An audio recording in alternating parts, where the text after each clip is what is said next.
ಸ್ವಾಭಿಮಾನಿ ನ್ಯೂಸ್ಗೆ ಸ್ವಾಗತ. ಇಂದಿನ ಪ್ರಮುಖ ಸುದ್ದಿಗಳು. ಸಾಗರ ಗ್ರಾಮಾಂತರ ಪೊಲೀಸರ ಮಿಂಚಿನ ಕಾರ್ಯಾಚರಣೆ. ಆನಂದಪುರ, ಹೊಸನಗರ, ತೀರ್ಥಹಳ್ಳಿ ಭಾಗದಲ್ಲಿ ಮನೆಗಳ್ಳತನ ಮಾಡುತ್ತಿದ್ದ ಮನೆಗಳ್ಳರ ಬಂಧನ. 32 ಲಕ್ಷಕ್ಕೂ ಹೆಚ್ಚಿನ ಮೌಲ್ಯದ ವಸ್ತುಗಳ ವಶ. ಪ್ರಕರಣ ಆರೋಪಿಗಳನ್ನು ಪತ್ತೆ ಹಚ್ಚುವಲ್ಲಿ ಕಾರ್ಯಾಚರಣೆ ನಡೆಸಿದ ಪೊಲೀಸ್ ಸಿಬ್ಬಂದಿಗಳಿಗೆ ಎಸ್ಪಿ ಬಹುಮಾನ ಘೋಷಣೆ. ಸಾಗರ ಡಿವೈಎಸ್ಪಿ ಗೋಪಾಲಕೃಷ್ಣ ಟಿ ನಾಯಕ್ ಮಾಧ್ಯಮ ಹೇಳಿಕೆ. ಈ ಭಾಗದಲ್ಲಿ ಪದೇ ಪದೇ ಹಗಲಿನಲ್ಲಿ ಕಳ್ಳತನ ಆಗ್ತಾ ಇತ್ತು. ಮುಖ್ಯವಾಗಿ 90% ಆಫ್ ಕೇಸ್ಗಳು ಹಗಲಿನಲ್ಲಿ ಯಾರಾದರೂ ಮನೆ ಬಾಗಿಲಾಕೊಂಡೋದ್ರೊಳಗೆ ಕಳು ಆಗ್ತಾ ಇತ್ತು. ಜನರಿಗೂ ಒಂಥರ ಭಯ ಆಗಿತ್ತು. ಎಷ್ಟೋ ಕೇಸ್ಗಳು ರಿಪೋರ್ಟ್ ಆಗಿದ್ದು, ಇನ್ನು ಕೆಲವರಲ್ಲಿ ಜನ ಕಂಪ್ಲೇಂಟನ್ನು ಮಾಡಿರಲಿಲ್ಲ. ಈ ಒಂದು ಪ್ರಕರಣ ಸುಮಾರು 8 ತಿಂಗಳಿಂದ ಸತತವಾಗಿ ನಡೀತಾ ಇತ್ತು. ಇದನ್ನು ಸವಾಲಾಗಿ ಸ್ವೀಕರಿಸಿದ ನಮ್ಮ ಆನಂದಪುರ ಠಾಣೆಯ ಸಿಬ್ಬಂದಿಗಳು ಮತ್ತು ನಮ್ಮ ಸಾಗರ ವೃತ್ತದ ಇನ್ಸ್ಪೆಕ್ಟರ್ ಆದ ಸಂತೋಷ್ ಶೆಟ್ಟಿ ಮತ್ತು ಅವರ ತಂಡದವರು ಈ ಒಂದು ಎಲ್ಲ ಪ್ರಕರಣವನ್ನು ಬೇಯಿಸಿದ್ದಾರೆ. ಈಗಾಗಲೇ 2 ಆರೋಪಿತರನ್ನು, 3 ಮಂದಿ ತಂಡ ಇದೆ ಇದು ಮತ್ತು ಹೆಚ್ಚು ಜನ ಇರ್ಬೋದು, ಅದು ಈಗಾಗಲೇ 2 ಆರೋಪಿತರನ್ನು ಬಂಧಿಸಿ ಸುಮಾರು 12 ಪ್ರಕರಣಗಳನ್ನು ಪತ್ತೆ ಮಾಡಿದ್ದಾರೆ. ಇದರಲ್ಲಿ ಅತಿ ಪ್ರಮುಖವಾಗಿ ಆನಂದಪುರ ಠಾಣೆಗೆ ಸಂಬಂಧಪಟ್ಟಂತೆ 4 ಪ್ರಕರಣಗಳನ್ನು, ರಿಪ್ಪನ್ಪೇಟೆಗೆ ಸಂಬಂಧಪಟ್ಟಂತೆ 5 ಪ್ರಕರಣಗಳನ್ನು, ಸಾಗರ ಪೇಟೆಗೆ ಸಂಬಂಧಪಟ್ಟಂತೆ 1 ಪ್ರಕರಣ, ಹೊಸನಗರ 1 ಪ್ರಕರಣ, ಮಾಳೂರು 1 ಪ್ರಕರಣ, ಇದು ಒಟ್ಟಾರೆಯಾಗಿ 12 ಪ್ರಕರಣಗಳನ್ನು ಪತ್ತೆ ಮಾಡಿದ್ದಾರೆ. 12 ಪ್ರಕರಣಗಳ ಪತ್ತೆ ಮಾಡಿ ಅವರಿಗೆ ಈಗಾಗಲೇ ಸುಮಾರು 387 ಗ್ರಾಮ್ ಚಿನ್ನ ಮತ್ತು 384 ಗ್ರಾಮ್ ಆಗುವಷ್ಟು ಬೆಳ್ಳಿ ಮತ್ತು 2 ಬೈಕು ಎಲ್ಲ ಸೇರಿ ಸುಮಾರು ಈಗಾಗಲೇ 32,23,000 ವ್ಯಾಲ್ಯೂ ಆಗುವಷ್ಟು ವಸ್ತುಗಳನ್ನು ಜಪ್ತು ಮಾಡಿಕೊಂಡಿದ್ದಾರೆ. ಇನ್ನೂ ಹೆಚ್ಚಿಗೆ ಮಾಡಿಕೊಳ್ಬೇಕಾಗಿದೆ, ಮಾಡುವಂಥ ಅವಕಾಶ ಇದೆ. ಈಗಾಗಲೇ 2 ಆರೋಪಿತರನ್ನು ದಸ್ತಗಿರಿ ಮಾಡಿದ್ದಾರೆ, ಅವ್ರಿಗೆ ಇನ್ನೂ ಒಬ್ಬರನ್ನ ದಸ್ತಗಿರಿ ಮಾಡಬೇಕಾಗಿದೆ. ಅದರಲ್ಲಿ ಒಬ್ಬ ಆರೋಪಿತ ಈಗಾಗಲೇ ಏನು ಈ ಪ್ರಕರಣದಲ್ಲಿ ನೇರವಾಗಿ ಒಬ್ಬಟ್ಟಿಯಾಗಿ ಹೋಗಿ ಕೆಲವೊಂದು ಮನೆಯನ್ನು ಕಳುವು ಮಾಡ್ತಾ ಇದ್ದ, ಕೆಲವೊಂದು ಸಾರಿ ಇಬ್ಬರುಗಳು ಮಾಡ್ತಾಯಿದ್ರು. ಮತ್ತು 3ನೇ ಆರೋಪಿ ಸಾಮಾನ್ಯವಾಗಿ 1-2 ಸಾರಿ ಜೊತೆ ಹೋಗಿದ್ದಾನೆ, ಬಿಟ್ಟರೆ ಸಾಮಾನ್ಯವಾಗಿ ಇದನ್ನು ಖರೀದಿ ಮಾಡಿ ಅದನ್ನು ಕರಗಿಸಿ ಮಾರಾಟ ಮಾಡುವಂಥ ಇದೊಂದು ಗ್ಯಾಂಗ್ ಆಗಿತ್ತು. ಸೊ ಅವ್ರ ಕುರಿತಾಗಿ ಈಗ ನಾವು ಒಂದು 303 BNS ಕೇಸ್ ಮಾಡಿದ್ವಿ. ಮುಂದಿನದಲ್ಲಿ 313 ಗ್ಯಾಂಗ್ ಆ್ಯಕ್ಟ್ ಅಂತ ಅವ್ರ ಮೇಲೆ ನಾವು ಪ್ರಕರಣವನ್ನು ತಗೊಳ್ತಾ ಇದ್ದೀವಿ.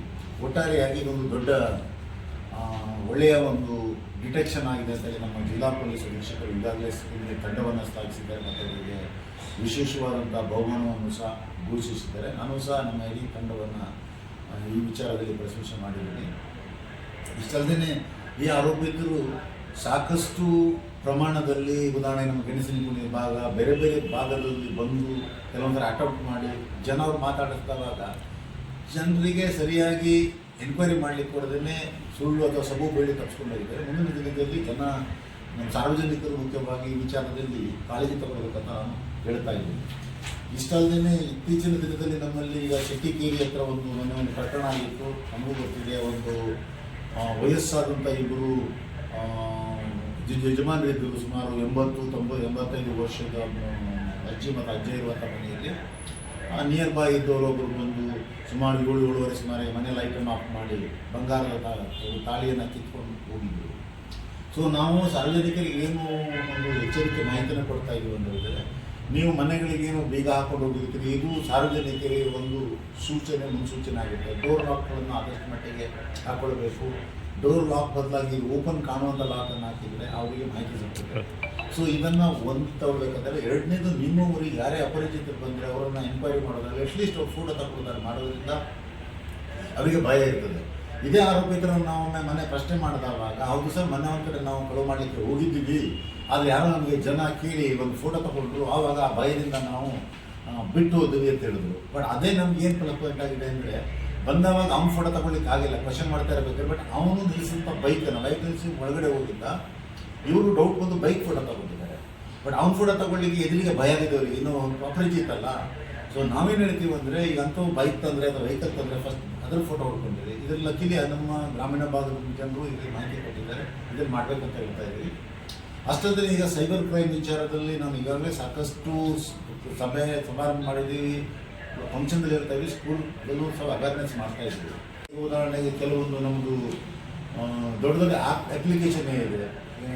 ಅಪ್ಲಿಕೇಶನ್ಗಳಲ್ಲಿ ಹಣ ಲೋನ್ ಕೊಡ್ತೀವಿ ಅಂತೇಳಿ ನಿಮಗೆ 10 lakh rupees ಹಣ ಸ್ಯಾಂಕ್ಷನ್ ಆಗಿದೆ, ಲೋನ್ ಸ್ಯಾಂಕ್ಷನ್ ಆಗಿದೆ, ಮತ್ತು ಇನಿಷಿಯಲ್ ಆಗಿ ನೀವು ಸ್ವಲ್ಪ ಪೇಮೆಂಟ್ ಮಾಡ್ಕೊಳ್ಬೇಕಾಗ್ತದೆ ಅಂತೇಳಿ ಅವರಿಂದ ಫಸ್ಟ್ ಇನ್ಸ್ಟಾಲ್ಮೆಂಟ್ 10,000 20,000 ಅಂತೇಳಿ ಇವತ್ತು ಯಾರೋ ಒಬ್ರು ಹೇಳ್ತಾ ಇದ್ರು ಸುಮಾರು 4 ಲಕ್ಷವನ್ನು ಕಳ್ಕೊಂಡಿದ್ದಾರೆ. ಸೊ ಜನರಲ್ ವಿನಂತಿ ಅಂತ ಹೇಳಿದ್ರೆ ಯಾವುದೇ ಒಂದು ಇವರು ನಿಮಗೆ ಲೋನ್ ಸ್ಯಾಂಕ್ಷನ್ ಆಗಿದೆ, ಲೋನ್ ಕೊಡ್ತೀವಿ, ನೀವೇ ಮೊದಲು ಹಣ ಕಟ್ಟಿ ಅಂದರೆ ಯಾವುದೇ ಕಂಡೀಷನ್ ನಂಬಲಿಕ್ಕೆ ಹೋಗ್ಬೇಡ್ರಿ. ಮತ್ತು ಏನೇ ಅಂಥದ್ದೇನಾದ್ರೂ ನಿಮಗೆ ಆಫರ್ಸ್ ಬಂದರೆ ಪೊಲೀಸ್ ಇಲಾಖೆಗೆ ತೋರಿಸ್ಬೋದು. ಹಣಿ ಡಬ್ಲಿಂಗ್ ಇರ್ಬೋದು ಅಥವಾ ಈ ಡೂಪ್ಲಿಕೇಟ್ ಆ್ಯಪ್ಗಳು ಬಂದವಾಗ ಹೇಳ್ಬೋದು. ಉದಾಹರಣೆ ನೋಡಿ ಏನಾಗಿದೆ ಅಂದರೆ, ಉದಾಹರಣೆ ಬಜಾಜ್ ಅಲಯನ್ಸ್ ಅನ್ನುವಂಥ ಒಂದು ವೆಬ್ಸೈಟ್ ಇದೆ. ಇವರು ವೆಬ್ಸೈಟ್ ಬದಲಾಗಿ ಏನು ಮಾಡಿದ್ದಾರೆ, ಒಂದು ವಾಟ್ಸಪ್ನಲ್ಲಿ ಸೇಮ್ ಲೋಗೋ ಕ್ರಿಯೇಟ್ ಮಾಡಿ ವಾಟ್ಸಪ್ನಲ್ಲಿ ಒಂದು ಕ್ರಿಯೇಟ್ ಮಾಡಿ ಬಿಟ್ಟಿದ್ದಾರೆ. ಅದು ವೆಬ್ಸೈಟ್ ಅಲ್ಲ, ಬಟ್ ಸಾರ್ವಜನಿಕ ನಿಜ ಅಂತ ತಿಳ್ಕೊಂಡು ಇನ್ವೆಸ್ಟ್ ಮಾಡಿದರೆ ಇದೆಲ್ಲ ಕಮ್ಮಿ ಆಗುತ್ತಾ ನಾವು ಜನರಿಗೆ ಮಾಹಿತಿ ಕೊಡ್ತಾ ಇದ್ದೀವಿ. ತಾಲೂಕಿಗೆ ಸಂಬಂಧಪಟ್ಟವರಿದ್ದಾರೆ, ಅವರಿಗೆ ಏನಾಗಿದೆ ಲೋಕಲ್ ಇರೋದ್ರಿಂದ ಏನೋ ಸ್ವಲ್ಪ ಹೆಲ್ತ್ ಇಶ್ಯೂ, ಅದ್ರ ಜೊತೆ ಸ್ವಲ್ಪ ಲೋನ್ ಮಾಡ್ಕೊಂಡು ತೀರ್ಥ ಸಲುವಾಗಿ ಪದೇ ಪದೇ ಮಾಡ್ತಾ ಇದ್ದಾರೆ. ಅವ್ರಿಗೆ ಏನಾಗಿದೆ ಲೋಕಲ್ ಇರೋದು ಯಾರು ಅವ್ರನ್ನ ಸಸ್ಪೆಕ್ಟ್ ಮಾಡಿಲ್ಲ, ಬಂದರೂ ಸಹ ಪಕ್ಕದ ಊರಿನವನು ಒಳ್ಳೆ ಪಕ್ಕದ ಊರಿನ ಆ ರೀತಿಯಾಗಿ ತಗೊಂಡಿದ್ದಾರೆ. ಇನ್ನೊಂದು ವಿಚಾರವನ್ನು ಹೇಳೋದು ನಾನು ಏನು ಮಾಡ್ತೇನೆ ಅಂತಂದರೆ, ಈಗ ನಮ್ಮ ಸಾಮಾನ್ಯವಾಗಿ ಆನ್ಲೈನ್ ಫ್ರಾಡ್ ಅಥವಾ ಆನ್ಲೈನ್ ಅಫೆನ್ಸ್ಗಳಿಗೆ ಹೆಚ್ಚು ಬಲಿಯಾಗ್ತಾ ಇರುವವರು ಏನು ಮಧ್ಯಮ ವರ್ಗ ಅಥವಾ ಈ ಸ್ಯಾಲ್ರಿ ತಗೊಳ್ಳುವಂಥ ವರ್ಗ, ಟೀಚರ್ಸ್ ಇರ್ಬೋದು, KSRTC ಇರ್ಬೋದು, ಇವನ್ ಪೊಲೀಸ್ ಇಲಾಖೆಯಲ್ಲಿರುವಂಥ ಈ ಕಾನ್ಸ್ಟೇಬಲ್ಸ್ ಕೆಲವರು ಅಥವಾ ಮನೆಯವರು ಏನು ದೊಡ್ಡ ದೊಡ್ಡ ಆಮಿಷ ಗೊತ್ತಾರೆ. ಮುಖ್ಯವಾಗಿ ಹೇಳ್ಬೇಕಂದ್ರೆ ಈ ಶೇರ್ ಬಿಸ್ನೆಸ್ಸು ಒಂದು ಕಡೆ ಲೀಗಲ್ ಆಗಿ ನಡೀತಾ ಇದ್ರೆ, ಎಷ್ಟೊಂದು ಮಂದಿ ಏನು ಮಾಡಿದರೆ ಸಪರೇಟ್ ಆದ ವ್ಯಾಲೆಟ್ ಕ್ರಿಯೇಟ್ ಮಾಡಿಕೊಂಡು ಆ ವ್ಯಾಲೆಟನ್ನು ರಿಯಲ್ ವ್ಯಾಲೆಟ್ ಅನ್ನೋ ಲೆಕ್ಕ ಬಿಡಿಸಿ ಅವರು ಆ ಹಣ ಇಮಿಡಿಯೇಟ್ ಇನ್ವೆಸ್ಟ್ ಮಾಡಿದ ಮಾನ್ಯ ದಿವಸ ಹೆಚ್ಚಾಗ್ತಾ ಇರೋದನ್ನು ತೋರಿಸ್ತಾ ಇರ್ತಾರೆ. ಇದೇನಾಗಿದೆ, ಎಷ್ಟೋ ಮಂದಿ ಡೈಲಿ ಟ್ರೇಡ್ ಮಾಡೋದೆಲ್ಲ ಇದೆ, ಆಲ್ಮೋಸ್ಟ್ ಶೇರ್ಗಳು ಗ್ಯಾಮಿಂಗ್ ಇದೆ. ಅದೇ ರೀತಿ ಆ ಟ್ರ್ಯಾಕ್ದಲ್ಲಿ ಬರ್ತಾ ಇರೋದ್ರೆ ಹೆಚ್ಚು ಒಳಗಾಗ್ತಾ ಇದ್ದಾರೆ. ಸೊ ಅಂಥವರು ಈ ವಿಚಾರ ಹೆಚ್ಚು ಕಾಳಜಿ ತಗೊಳ್ಳೋದು. ಇನ್ನೊಂದು ಮಕ್ಕಳು, ಈ ಪೇರೆಂಟ್ಸ್ ಏನು ಮಾಡ್ತಾರೆ, ಮಕ್ಕಳಿಗೆ ಮೊಬೈಲ್ ಕೊಟ್ಬಿಡ್ತಾರೆ. ಮಗು ಮೊಬೈಲ್ ಆಡಬೇಕಿದ್ರೆ, ಮೊಬೈಲ್ ಆಡ್ತಾ ಇರಬೇಕಿದ್ರೆ ಕೆಲವೊಂದು ಗೇಮ್ಗಳು ಏನು ಮಾಡ್ತವೆ, payment mode for year payment ಅಥವಾ ಇಮಿಡಿಯೇಟ್ ಪೇಮೆಂಟ್ 10,000 20,000 ಅಂತ ಇರ್ತದೆ, ಇಲ್ಲಂದ್ರೆ 2,000. ಆವಾಗ ಕೆಲವು ಮಗು ಓಕೆ ಕೊಟ್ಟರೆ ಯಾವ ಅಕೌಂಟ್ ಅಂತ ಕೇಳ್ತದೆ, ಬ್ಯಾಂಕ್ ಆರ್ ಪೇಟಿಎಮ್ ಅಥವಾ ಫೋನ್ಪೇ ಅಂತ ಬರ್ತದೆ. ಸಾಮಾನ್ಯವಾಗಿ ಬ್ಯಾಂಕಿಗೆ ಕೊಟ್ಟರೆ ಬ್ಯಾಂಕಿಂದ ಡಿಡಕ್ಷನ್ ಆಗೋದಿಲ್ಲ. ನೀವೇನು ಮಾಡಿದ್ರೆ ಒಂದೇ ಮೊಬೈಲಲ್ಲಿ ಪೇರೆಂಟ್ಸು ಫೋನ್ಪೇನ ಇಟ್ಕೊಂಡಿರ್ತಾರೆ, ಗೂಗಲ್ ಪೇನ ಇಟ್ಕೊಂಡಿರ್ತಾರೆ, ಬ್ಯಾಂಕು ಇಟ್ಕೊಂಡಿರ್ತಾರೆ. ಬ್ಯಾಂಕು ಕ್ಲಿಯರೆನ್ಸು ವಿತ್ OTPಗೆ ಮಾತ್ರ ಹೋಗ್ತದೆ, ವಿದೌಟ್ OTP ಸಾಮಾನ್ಯವಾಗಿ ಬ್ಯಾಂಕಿಗೆ ಕ್ಲಿಯರೆನ್ಸ್ ಆಗ್ತಾ ಇಲ್ಲ. ಬಟ್ ಇಲ್ಲಿ ಅದೇ ಮೊಬೈಲ್ ಇರೋದ್ರಿಂದ, ಅದೇ ಮೊಬೈಲಿಂದ ರಿಕ್ವೆಸ್ಟ್ ಬಂದ್ರಿಂದ ವಿದೌಟ್ OTP ಕ್ಲಿಯರ್ ಆಗ್ತಾ ಇರೋದ್ರಿಂದ ಪೇರೆಂಟ್ಸ್ ಆಲ್ವೇಸ್ ನಿಮ್ಮದು ಏನು ಮಕ್ಕಳಿಗೆ ಆಡಾಡಲಿಕ್ಕೆ ಕೊಡುವಂಥ ಮೊಬೈಲಲ್ಲಿ ಯಾವುದೇ ಕಂಡೀಷನ್ಗೆ ನಿಮ್ಮದು ಆನ್ಲೈನ್ ಟ್ರಾನ್ಸಾಕ್ಷನ್ ಇರುತ್ತೋ ಫೋನ್ಪೇ ಗೂಗಲ್ ಪೇ ಇರುವಂಥದ್ದನ್ನು ಮಕ್ಕಳಿಗೆ ಆಡಾಡಲಿಕ್ಕೆ ಕೊಡಬೇಕು. ಈ ಓಸಿ ಮಟಕ ಇರ್ಬೋದು ಮತ್ತು ಡ್ರಗ್ಸ್ ಗಾಂಜಾ ನಾವು ಲಾಸ್ಟ್ ಇಯರ್ ಅಂತೂ ಸುಮಾರು 24ರಲ್ಲಿ ಸುಮಾರು 27 ಪ್ರಕರಣಗಳ ಪತ್ತೆ ಆಯಿತು. 23ರಿಂದ ಆಲ್ಮೋಸ್ಟ್ ಡಬಲ್ ಆಗಿದೆ. ಮಟಕ ಕೇಸು ಅಷ್ಟೇ, ನಿನ್ನೆ ಮೊನ್ನೆ ಸುಮಾರು ಒಂದು ವಾರದಲ್ಲಿ ಒಂದು 3 ಏನು ಮಾಡ್ತಾ ಇದ್ದಾರಲ್ಲ ಅವ್ರನ್ನೇ ತಂದು ಕೇಸು ಮಾಡಿದ್ದೀವಿ. ಅವ್ರ ಮೇಲೆ ಸಾಕಷ್ಟು ದೊಡ್ಡ ಪ್ರಮಾಣದ ಪ್ರಕರಣ ಮಾಡಿದ್ದೀವಿ. ಲಾಸ್ಟ್ ಟೈಮ್ ಏನು ಮಾಡಿದ್ವಿ, ಗಡಿಪಾರುವಂಥ ಪ್ರಕರಣಗಳನ್ನು ಮಾಡಿ ಅವ್ರನ್ನ ಸ್ವಲ್ಪ ಹದಗೊಳಿಸಬೇಕಾಗಿತ್ತು. ಈಗ ಸ್ವಲ್ಪ ಮತ್ತೆ ಮಾಡಲಿಕ್ಕಾಗಿಲ್ಲ, ಯಾಕಂದರೆ ಕೋಟಿ ಹೋಗಿ ಕ್ಲಿಯರ್ ತಗೋಬೋದು. ಈಗ ಮುಂದಿನ ದಿನದಲ್ಲಿ ಮತ್ತೆ ನಾವು ಅವ್ರ ಮೇಲೆ ಗಡಿಪಾರು ಮಾಡಲಿಕ್ಕೆ ಕ್ರಮ ತಗೊಳ್ತೀವಿ. ಮತ್ತು ನಿನ್ನೆ 2 ಕೇಸ್ಗಳು ಆಗಿದೆ. ಸರ್, ಈಗ ಮುಖ್ಯವಾಗಿ ಗಾಂಜಾ ಏನು ಗಾಂಜಾ ಕನ್ಸಂಪ್ಷನ್ ಬಿಟ್ಟರೆ ಬೇರೆ ನಮ್ಮ ಹತ್ರ ಮಾಡಲಿಕ್ಕಾಗ್ತಾ ಇಲ್ಲ. ಸಾಮಾನ್ಯ ಪಬ್ಲಿಕ್ಕಿಗೆ ನಾವು ಎಷ್ಟೇ ಮಾಹಿತಿ ಕೇಳಿದ್ರು ಸೇರ್ತಾರೆ, ಇತ್ತ ಕಡೆ ಬರ್ತಾ ಇದೆ ಸರ್, ಹುಡುಗ ಸೇರ್ತಾರೆ ಅಂತಾರೆ. ಬಟ್ ಎಲ್ಲಿಂದ ಬರ್ತಾ ಇರೋದು, ಯಾರು ಈಗ ಸೇರ್ಕೊಂಡಿದ್ದಾರೆ ಅನ್ನೋ ಸ್ಪೆಸಿಫಿಕ್ ಮಾಹಿತಿಯನ್ನು ಸಾರ್ವಜನಿಕರು ಸೀಕ್ರೆಟ್ ಆಗಿ ಕೊಟ್ಟರೆ ನಮಗೂ ಒಂದು ಅಥೆಂಟಿಕ್ ಸಿಗ್ತದೆ. ನಾವು ಒಂದೊಂದ್ಸರಿ ಏನು ಮಾಡ್ತೀವಿ, ಒಂದು 15 ಜನ ಹೇಳಿದ್ರು ಅಂತೇಳಿ ಯಾವ ಪಬ್ಲಿಕ್ ಹೇಳಿದವಾಗ 15 ಮಂದಿ ಕರ್ಕೊಂಡು ಬರ್ತೀವಿ, ಒಂದು ಪಾಸಿಟಿವ್ ಬರೋದಿಲ್ಲ. ಆವಾಗ ಏನಾಗ್ತದೆ, ನಮಗೊಂದು ಕಷ್ಟ ಆಗ್ತಾ ಇದೆ. ಪಾಸಿಟಿವ್ ಬಂದ್ರಲ್ಲಿ ಮಾಡಿ ನಿನ್ನೆ ಒಂದು ಪಾಸಿಟಿವ್ ಕೇಸ್ ಬಂದಿದೆ. ಅದು ಹೇಳ್ಬೇಕು, ನಿನ್ನೆ ಇಲ್ಲೇ ನಮ್ಮ ರಾಮನಬೈಲ್ ಹತ್ರ ಈ ಒಂದು ಒಬ್ಬ ವ್ಯಕ್ತಿ ಡ್ರಗ್ಸ್ ಸೇರಿದ ಬಗ್ಗೆ ಪ್ರಕರಣ ದಾಖಲಿಸಿ ಅವನನ್ನು ದಸ್ತಗಿರಿ ಮಾಡಿದ್ದೀವಿ. ಈಗ ಅಲ್ಲಿ ಎಲ್ಲಿಂದ ಸೋರ್ಸ್ ಬಂದಿದೆ ಅನ್ನೋ ಪತ್ತೆ ಮಾಡ್ತಾ ಇದ್ದೀವಿ. ಅದರಿಂದ ಕಂಡುಹಿಡಿಯಬಹುದು. ಮತ್ತು ಸಾರ್ವಜನಿಕರು ನಮಗೆ ದಯವಿಟ್ಟು ಕೆಲವೊಂದು ಮೈಂಡ್ ಕಾಸ್ಮೆಟಿಕ್ ವಿಚಾರಕ್ಕೂ ಕಾನೂನಿದೆ. ಕೆಲವೊಂದನ್ನು ಡ್ರಗ್ ಆ್ಯಂಡ್ ಕಾಸ್ಮೆಟಿಕ್ ಸಂಬಂಧಪಟ್ಟಂತೆ ಅವರ ಸಂಬಂಧಪಟ್ಟ ಇನ್ಸ್ಪೆಕ್ಟರ್ಗಳು ಬರಬೇಕಂತ. ಬಟ್ ಡ್ರಗ್ ವಿಚಾರಕ್ಕೆ ನಮಗೂ ಕೆಲವೊಂದು ಗೈಡ್ಲೈನ್ಸ್ ಇದೆ. ನಮಗೆ ಮಾಹಿತಿ ಬಂದರೂ ಸಹ ನಾವು ಅವ್ರಿಗೆ ಮಾಹಿತಿ ಕೊಟ್ಟು ಅವ್ರ ಮುಖಾಂತರ ರೈಡ್ ಆಗ್ತದೆ. ಒಂದು ವೇಲಿಯಂ ಟ್ಯಾಬ್ಲೆಟ್ಸ್ ಇರ್ಬೋದು, ಸ್ಲೀಪಿಂಗ್ ಟ್ಯಾಬ್ಲೆಟ್ಸ್ ಇರ್ಬೋದು, ಅಥವಾ ಕೋರ್ಯಾಕ್ಸ್ ಇರ್ಬೋದು, ಇವುಗಳನ್ನ ಮಾರಾಟ ಮಾಡಲಿಕ್ಕೆ ಅದಕ್ಕಾದಂಥ ಗೈಡ್ಲೈನ್ಸ್ ಇದೆ. ಏನಾದರೂ ಹೆಚ್ಚು ಕಡಿಮೆ ಆಯಿತು ಅಂದರೆ they will be in trouble ಅಂತೇಳಿ ಹೇಳಿದ್ದೀವಿ. ಮತ್ತು ಅದು ಬಿಗ್ ಕೇಸ್ ಆಗ್ತದೆ.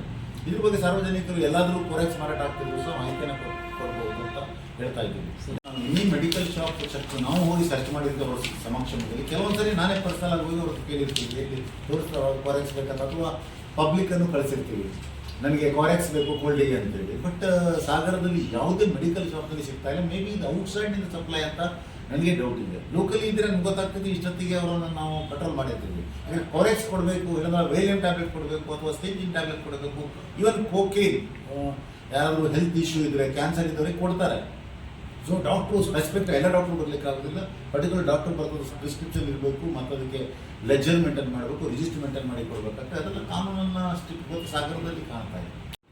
ಸರ್, ಈಗ ಮುಖ್ಯವಾಗಿ ಈಗ ಪರಸ್ಥಳದವರು ಬಂದು ಬಾಡಿಗೆ ಮನೆಯಲ್ಲಿ ಉಳ್ಕೊಳ್ಳುವಂಥದ್ದು, ಅಥವಾ ಔಟ್ಸೈಡ್ ಲೇಬರ್ ಬಂದು ಇಲ್ಲಿ ವರ್ಕ್ ಮಾಡುವಂಥದ್ದು, ಮೇ ಬಿ ವಿದೇಶದಿಂದ ಕೆಲವರು ಬರ್ತಾರೆ ಅನ್ನೋ ಮಾಹಿತಿಗಳು ಸಾಕಷ್ಟು ನಮಗೆ ಕೇಳಿಬರ್ತಾ ಇದೆ. ಈಗಾಗಲೇ ಸರ್ಕಾರದ ಗೈಡ್ಲೈನ್ಸ್ ಆಗಿದೆ, ಪೊಲೀಸ್ ಇಲಾಖೆಯಿಂದ ಸ್ಪಷ್ಟವಾದ ನಿರ್ದೇಶನ ಮಾಡಿಕೊಟ್ಟಿದ್ವಿ. ಯಾರೇ ಬಾಡಿಗೆ ಮನೆಯನ್ನು ಯಾರಿಗಾದರೂ ಕೊಡಬೇಕಿದ್ರೆ ಅವ್ರು ಯಾರು ಏನು, ಅವ್ರ ಆಧಾರ್ ಕಾರ್ಡು, ಪಾನ್ ಕಾರ್ಡು ಮತ್ತು ಅವರ ವಿಳಾಸವನ್ನು ಪರಿಶೀಲನೆ ಮಾಡದೆ ಕೊಡತಕ್ಕದ್ದಲ್ಲ ಅಂತೇಳಿ ನಾವು ಸ್ಪಷ್ಟವಾಗಿ ನಿರ್ದೇಶನ ಕೊಟ್ಟಿದ್ದೀವಿ. ಬೀಟ್ ಕಾನ್ಸ್ಟೇಬಲ್ ಮುಖಾಂತರ ಮತ್ತು ನಮ್ಮ ಕಮಿಟಿ ಮಾಡಿ ಕೊಟ್ಟಿದ್ದೀವಿ. ಕಾಂಟ್ರಾಕ್ಟರ್ಗಳಿಗೂ ಈಗಾಗಲೇ ನಾವು ಸಾಕಷ್ಟು ಮಾಹಿತಿ ಕೊಟ್ಟಿದ್ದೀವಿ. ಮೊನ್ನೆ ನಾವು ತಾಳಗುಪ್ಪದಲ್ಲಿ ಹೋಗಿ ನಮ್ಮ ಲೇಬರ್ಸ್ ಇದ್ರು ವೆರಿಫೈ ಮಾಡಿದಾಗ ಇತ್ತು ಅವ್ರ ಹತ್ರ.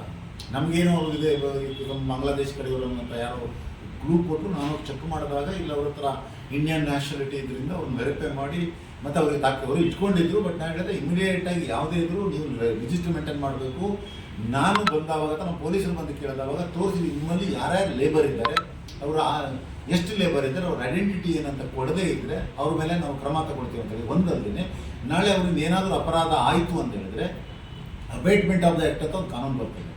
ಅಂದರೆ ಈ ಅಪರಾಧಕ್ಕೆ ದುಷ್ಪ್ರೇರಣೆ ಅಂತೇಳಿ ಅವರು ನೀವು ಯಾಕಂದರೆ ಅವ್ರದ್ದು ಯಾವುದೋ ಮಾಹಿತಿ ತಗೊಳ್ಳದೆ ನಾಳೆ ಅವ್ರು ಕಳುವು ಮಾಡಿಕೊಂಡು ಅಥವಾ ದೊಡ್ಡ ಪ್ರಮಾಣದ ಗುನ್ನೆ ಮಾಡ್ಕೊಂಡು ಹೋದರೆ ಅವ್ರದ್ದು ಜವಾಬ್ದಾರಿ ಫಿಕ್ಸ್ ಆಗ್ತದೆ ಅನ್ನೋದನ್ನು ನಾನು ಅವರಿಗೆ ಎಚ್ಚರಿಕೆ ಕೊಡ್ತಾ ಇದ್ದೀನಿ.